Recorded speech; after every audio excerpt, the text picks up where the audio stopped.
ಹಳೆಯ ಬಂಗಲೆ. ಮಂಗಳೂರು ಹತ್ತಿರದ ಒಂದು ಕಡಲ ತೀರದ ಊರಿನಲ್ಲಿ ಒಂದು ಹಳೆಯ ಬಂಗಲೆ ಇರುತ್ತದೆ. ಊರಿನವರು ಅದನ್ನು ಭೂತ ಬಂಗಲೆಯೇ ಎಂದು ಕರೆಯುತ್ತಾರೆ. ಬಂಗಲೆಯ ಬಗ್ಗೆ ಊರಲ್ಲಿ ಹಲವಾರು ಹೀಗೆ ಕೇಳಿಬರುತ್ತದೆ. ರಾತ್ರಿ ವೇಳೆ ಅಜ್ಞಾನ ಶಬ್ದಗಳು, ಮೊರೆಗಳು ಮತ್ತು ಅಸಹಜ ಬೆಳಕುಗಳು ಕಾಣಿಸುತ್ತವೆ.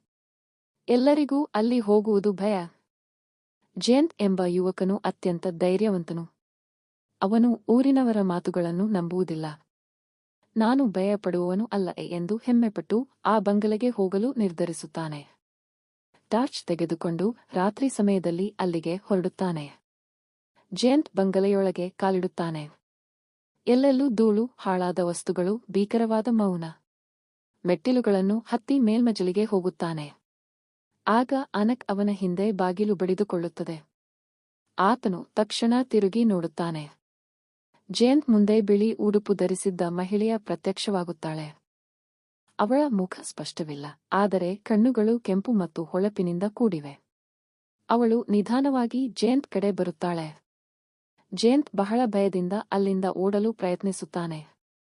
ಜಯಂತ್ ಓಡುತ್ತಾನೆ, ಆದರೆ ಬಾಗಿಲು ತೆರೆಯುವುದಿಲ್ಲ. ಅವನು ಬೆವರುತ್ತಾನೆ, ಕಿರುಚುತ್ತಾನೆ, ಆದರೆ ಅವನ ಧ್ವನಿ ಕಡಲಿನ ಗಲಿಬಿಲಿಯಲ್ಲಿ ಮಿಂಚಿ ಹೋಗುತ್ತದೆ.